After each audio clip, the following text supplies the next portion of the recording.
The Battle of the Badass Women.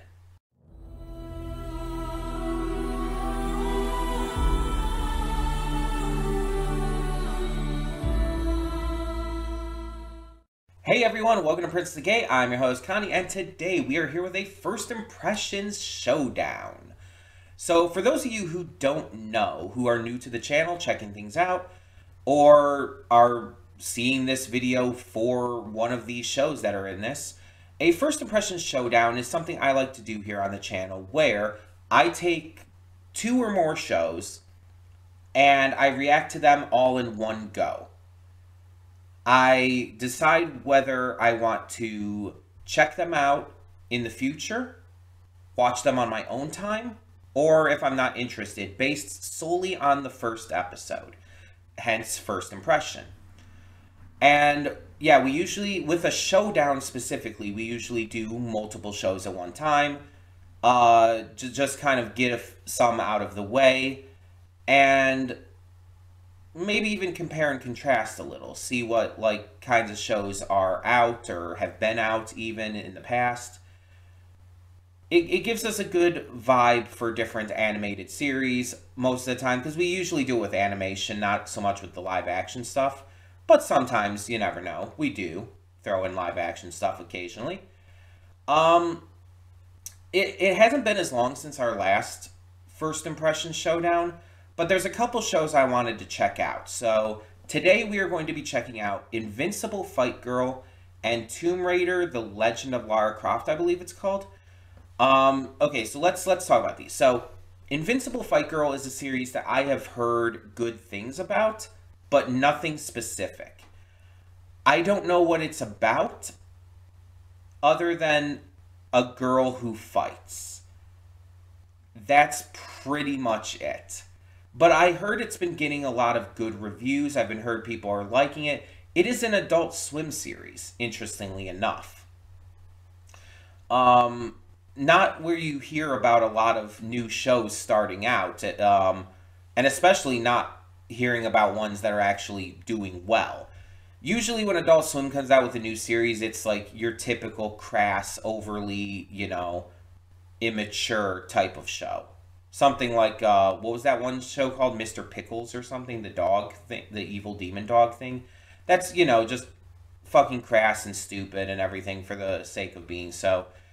It's meant to be offensive, and it succeeds at that, but it doesn't really have much of any other value. When a show comes to Adult Swim that is a bigger deal, it's usually a collaboration with another studio. Like Uzumaki. Although that ended up failing because of, the studio interference and everything. But yeah, Uzumaki was an example of this. A show that was a bigger deal that was specifically coming to Adult Swim, of all places. And if it wasn't for the studio interference causing it to fail, it could have been a big deal. And it was advertised, the way it was advertised and the way people were talking about it was a big deal. But the show suffered because the studios didn't have faith in it. And even the people creating the show were really upset by this. That they weren't given what they needed to be able to make it the best they could. And that does kind of concern me about this show. But like I said, I've heard good things so far. And there's like 3 or 4 episodes currently out. So hopefully it stays good. I don't know anything about its plot or whatnot other than a badass girl who fights.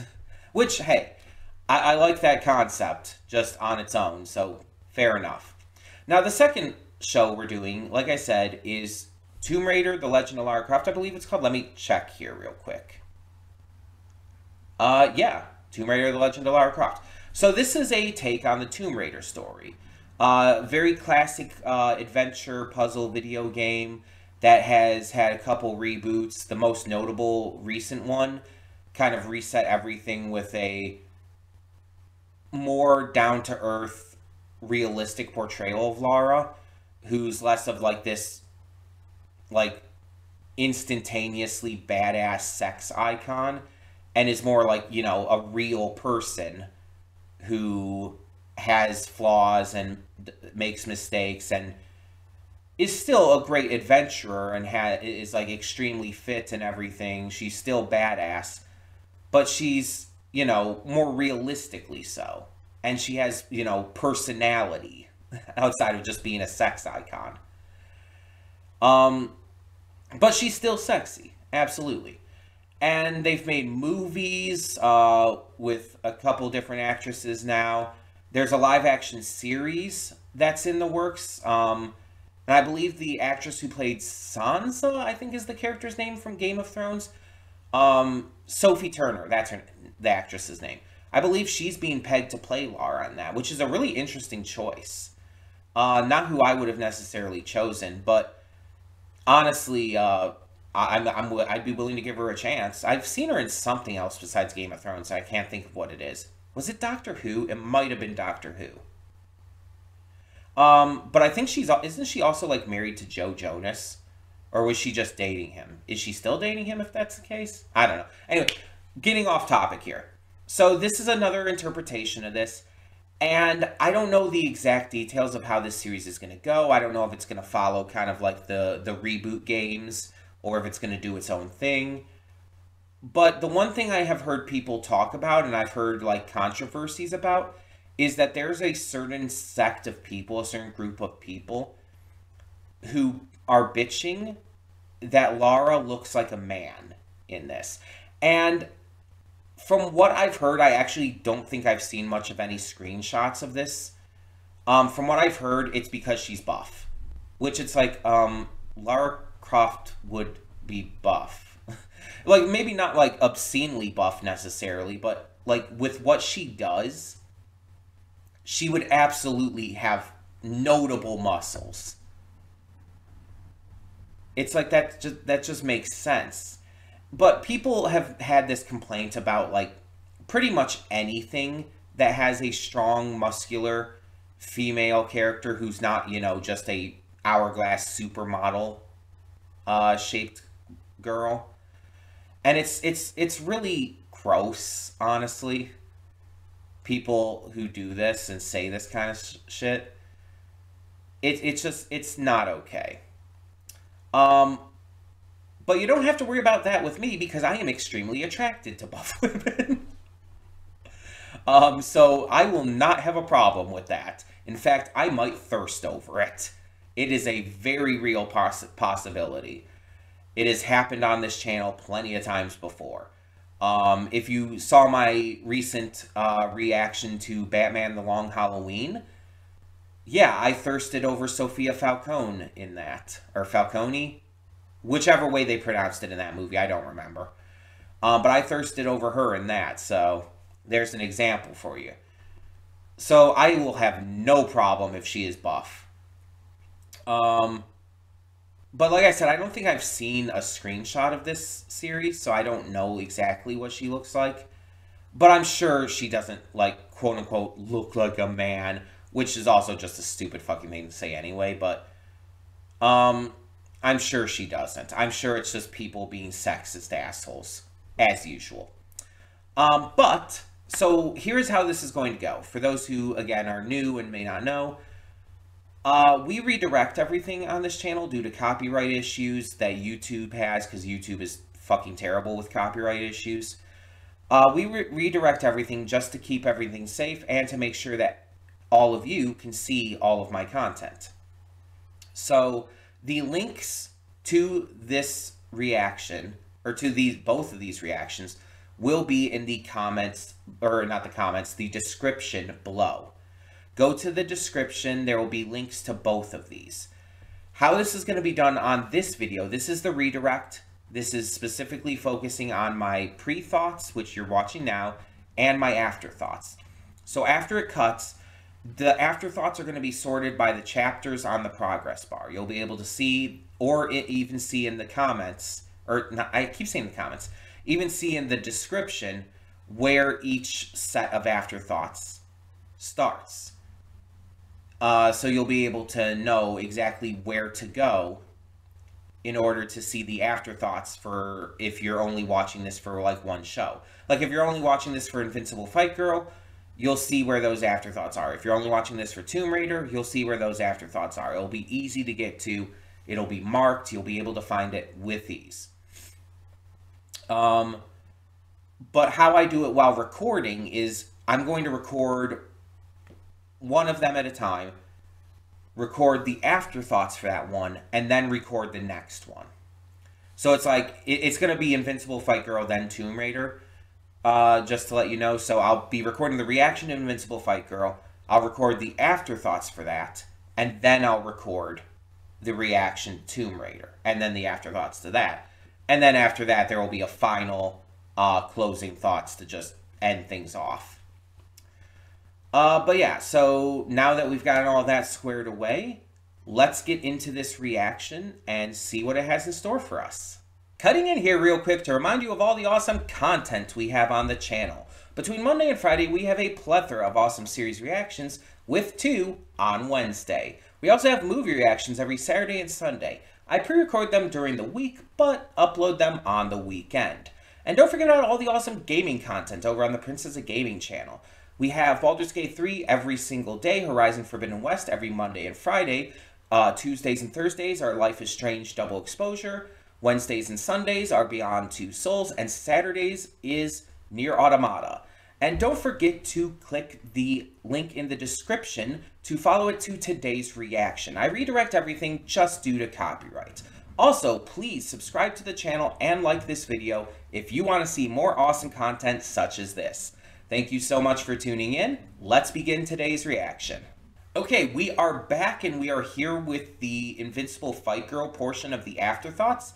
If you are looking for the Tomb Raider portion of the afterthoughts, that is later on in the video. Check the progress bar to see exactly where that begins, or go down to the description below to see the exact timestamp. For the time being, we are going to begin with spoilers for Invincible Fight Girl in 3, 2, 1, now. So,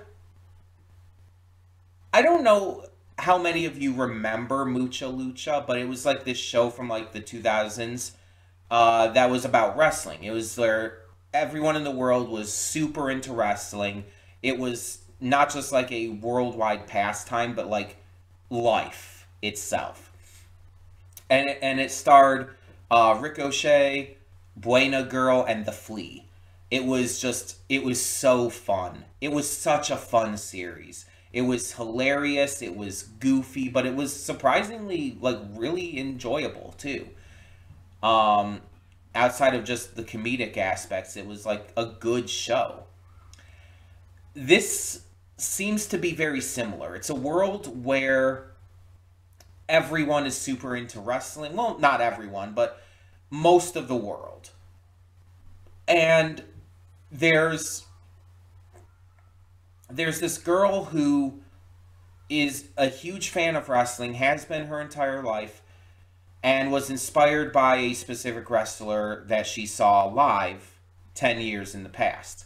She's now on the verge of graduating, she's about to become an adult, and she would love to become a wrestler herself, but she's been going to school to become an accountant, because she's from Accountant Island. And her entire family for generations have been accountants. It's one of those kinds of stories you hear all the time. It's like, Coco, the Disney movie Coco. It's like, oh, we're cobblers. We've always been cobblers. You can't be into music. Music is terrible. It's the same basic concept. Obviously, with some slightly different alterations, but you get the gist of it. And I love that. It's a fun concept to do, where it's like, the character is kind of going against their parents' wishes, their family's wishes, but doing so in order to follow their hearts, follow their passions, and become who they want to be. And I think that's an important thing to show and for people to know. Especially kids who might watch this, though this is on Adult Swim, so maybe not kids watching this, but teenagers will definitely watch it. Teenagers watch Adult Swim. Speaking from experience, I did growing up. And they'll definitely, like, get a lot out of this on following your passions and your interests and all. But not only does this remind me of Mucha Lucha, there's some reminiscent stuff of My Hero Academia in this. Because you got this character who wants to be a superhero in My Hero Academia, Deku, but he doesn't have powers. So how is he going to be a hero? And he even asks his biggest hero, it's like, can I be a hero? Can even someone like me without a quirk be a hero? And he's at first told no. But eventually he ends up getting told, yes, even you can be a hero. And here it's very much the same. Andy is told she's got to be an accountant, and she asks the perm gang or whatever their name was. It's like, can I be a wrestler too? And they're like, you? No, absolutely not. But then this like old woman tells her, no, you can be a wrestler, because people don't become wrestlers. You either are one or you're not. And in My Hero Academia, Deku has a moment where his feet act without thinking. He performs a heroic action without thinking about the consequences of what it means for him not having a quirk. He goes to try and rescue Bakugo, who is a antagonist at that point, but Deku still considers him a friend. And he goes to rescue him nonetheless, despite all of the bullying that he suffered at Bakugo's hands. Because it's the right thing to do, despite the fact that he has no powers. And it's very much the same here. Despite the fact that she can't do anything because she's not a trained wrestler, Andy chooses to speak up against these bullies while they're, you know, destroying Accountant Island.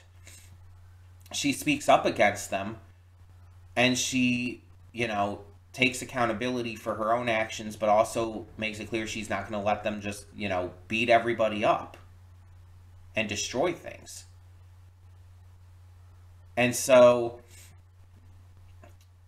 she ends up getting into a wrestling match with one of them and ends up winning, based solely on the one move she happens to know, and using a little bit of trickery. And while Deku didn't by any means win in My Hero Academia, the comparison is still pretty apt, I feel. And then I also compared this to a lot of modern day animation. You understand what I mean by that. A lot of modern day animation, especially Disney, has had a very similar feel. You have like Owl House, Amphibia, Ghost of Marley McGee, Moon Girl, and Devil Dinosaur. They very much feel like they're cut from the same cloth. You know how in the old days, a lot of like cartoons on Cartoon Network very much felt like they were part of that same era in terms of their animation style, their art styles, their vibes in general. And the same goes for the 80s. A lot of 80s cartoons had the same style, vibes, even in some cases looks. And I feel like this very much fits in with that kind of stuff of the modern day animation style. And I'm not talking like Cal Arts or anything. I'm talking... Cal Arts is like the previous generation pretty much at this point. Again, I'm talking like Owl House, Amphibia and stuff. It gives me vibes like that too, to where I feel like this series is going to go into very great depths with its characters and themes. And I feel like it's going to touch on a lot of great important things, just like those other shows do. And I'm very interested to see how that ends up panning out. Now, the show's animation is a little stilted at points. It's not super fluid. It's not super, like, well handled. The art style is phenomenal. I love the art style. It pops out so well. The vibrancy of the colors is great. It's just specifically the way it's animated. It looks a little, like, choppy, I would say. It's not, like, terrible. I've seen worse. But it's not super great either. I don't know if that's going to be improved on as the series progresses, or if that's just the style they're going for. Because, like, other shows have had this issue, too, like Dragon Prince. The first season of Dragon Prince was pretty choppy with its animation as well. So it's definitely a case of where this can improve. And it doesn't ruin my interest by any means. I love the voice acting. I can't believe I mistook Keith David for Lawrence Fishburne. Maybe it's just because, like, prior to this, I was recording my reaction to the banned episode of Moon Girl and Devil Dinosaur, so that was on my mind. But it's like, I hear his narration at the beginning, I'm like, is that Beyonder? Is that Lawrence Fishburne? But no, it's Keith David, and going back and listening to it again, it's very obviously Keith David. It's just not, like, the same kind of performance as you'd hear from him in, like, Has Been Hotel or Gargoyles or Spawn. It's a lighter performance. It's a more lighthearted, fun performance than in those. I guess more akin to the cat in Coraline, I would say, in terms of how he's performing this role. Which isn't an insult by any means. One, Keith David can't do wrong. Two, his role as the cat in Coraline was fantastic. So, but yeah, I just didn't recognize that was him, which is wild because I usually very much recognize his voice. But yeah, I like this concept. I like how it kind of meshes together some other things that I tend to enjoy. Not to mention, being a wrestling fan, I definitely vibe with just the idea of this. It very much feels like a modern day, more mature Mucha Lucha. And that is extreme praise, because like I said, I grew up with Mucha Lucha. That was my shit growing up. Like, you have no idea how fucking hard I laughed as a kid every time the Flea said the Flea's spleen. If you grew up with Mucha Lucha, you understand why that's funny. If you didn't, and have no idea why that could ever be funny, go check out some clips. You can find clips. That's all I'm going to say. It may not hit like it would if you're a kid watching it, but it's like, that shit cracked me the hell up as a kid. So now the question comes down to, do I want to react to this in the future? And the answer is, fuck yeah, I do. It's like, is that a question? This is my shit in, like, every way. I don't think this is necessarily going to be as good as something like Owl House or whatnot, but this is absolutely my kind of show. Like, the nostalgia to, like, the comparisons of Mucha Lucha, the comparisons to My Hero Academia, comparisons to other modern day cartoons that just feel like they carry that same vibe. It's like, I'm into this, like, in every way. And I'm very excited to see how it goes. Plus, I tend to like underdog stories too, so that helps. I'm very much into this. Plus, it's super over the top, and I can kind of dig when shows are, like, just the right amount of over the top where it's like, oh, this is silly, but in a really fun way. You know? So we will absolutely be continuing this at some point in the future. I'm not going to say it's going to be anytime necessarily soon. It's not going to be, like, right away necessarily. But when we're able to get to it, it might come up in a randomizer wheel when we have to pick a new show. Or I might just choose to get to it sooner. I don't know. We'll have to see. But for the time being, thank you so much for tuning in to this first impression. And we have another one to go. So stay tuned if you're interested in checking out the Tomb Raider, Legend of Lara Croft reaction and afterthoughts. But otherwise, if you were just here for this, hope you enjoyed. Let me know your thoughts down below. And, yeah, see you next time. But for everyone else, let's get going into Tomb Raider next. And we are back, and we'll begin with the Tomb Raider Legend of Lara Croft portion of these afterthoughts in 3, 2, 1, now. So, yeah, if I did know, if I had heard about that, I forgot about it, that this is like a direct follow-up to the games. That's really cool. I really like that they did that. And like I said, I don't remember a lot about the games, but I'm really into generally what they chose to do here. with the art, the animation, and I think Haley Atwell is doing a great job. Though that's not a surprise. I figured she would do great as Lara Croft. That's not a surprise at all. I like the plot so far. It gives you the mystery that you want in this kind of thing, while also being very exciting, very fun. Like, it kind of touches on every level. You have the action, you have the puzzle solving, you have the mystery, you have the tomb raiding. You have, like, every little bit of what makes this version of Lara Croft good. You even also have comedy in this. There's some comedy moments. And I think that's important for a series like this, because it adds that levity, that little bit of lightheartedness that's needed. I like the soundtrack. I think it really fits and everything. And yeah, this is definitely something I'm excited to see more of. However, this is definitely one I think I'm going to watch on my own time. I think this is a series that I'm not, like, super invested in reacting to. And part of it is because a lot of it is going to be, like, me relearning about what happened and everything, and at the same time, it's like, oh, this is really cool, this is really fun, but I don't think I'm going to have a huge amount to say. Like, even right now, with these afterthoughts, I don't feel like I have, like, this massive amount to actually talk about. Like in terms of animation, in terms of the story and everything, it's pretty straightforward.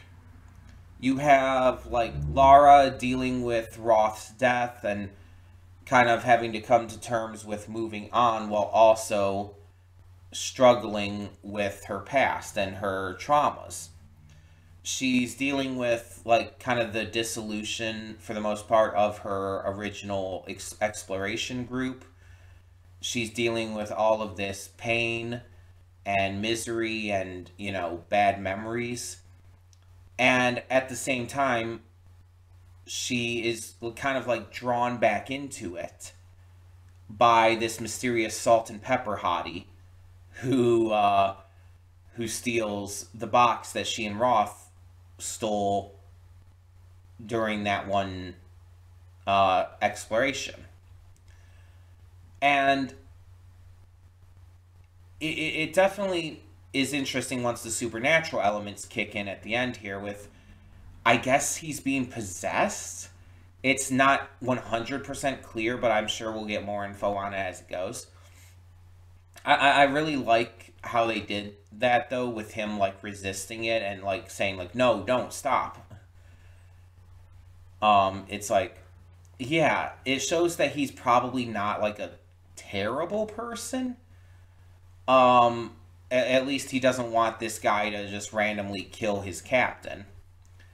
Also, I feel like it would be a bad idea, because it's like, then who would steer the ship? Would the kid be forced to? Does this guy know how to steer a boat?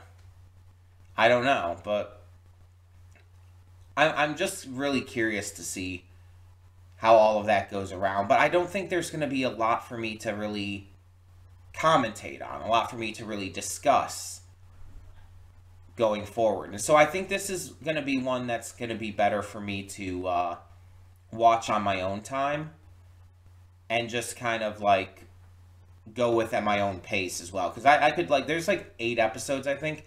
I could knock those out in, like, 2 recording sessions, if I, like, really get into it while I'm, like, laying in bed or something.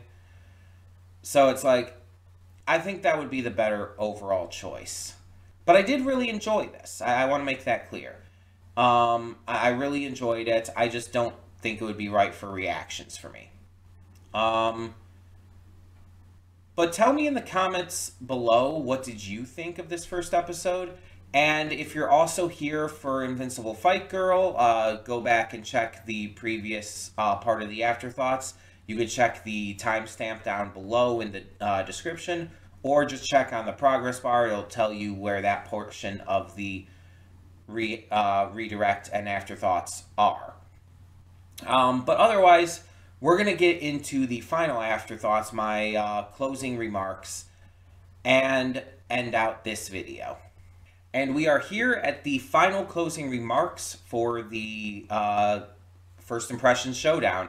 Sorry for the lighting changing. It just got dark because of the time I was recording this. I don't normally record on Saturdays, especially since I would have to start a lot later than normal. But there's a couple things I wanted to record today, and it just got dark. It's like 5 o'clock now, and at this time of the year, in this location, it gets pretty dark at this time. So, sorry about that. But yeah, so both of these shows, both of these First Impressions ended up being really good. But as I said in them, I'm going to continue to react to Invincible Fight Girl in the future, and Tomb Raider, The Legend of Lara Croft will be on my own time, for the reasons I mentioned in those separate afterthoughts. I had a lot of fun with this, and I like the kind of theme we did with this one, with them being kick-ass women and everything. I really, really like how this ended up, and I hope to continue to do more of these as we go along and as more stuff comes out and everything. But I do want to hear your thoughts. Like I said in both of those afterthoughts, tell me what you thought of the first episode of Invincible Fight Girl. Tell me what you thought of the first episode of Tomb Raider, The Legend of Lara Croft. And if you have suggestions for the future, or if you want to donate for a donation reward at any point, please feel free to bring that up as well. I am always willing to take those into account moving forward too. But all of that being said, thank you so much as always for tuning in. If you have any questions, any thoughts, anything you want to add into the description or into the comments below, please feel free. For now, I'm Connie, and I'm signing off. See y'all next time.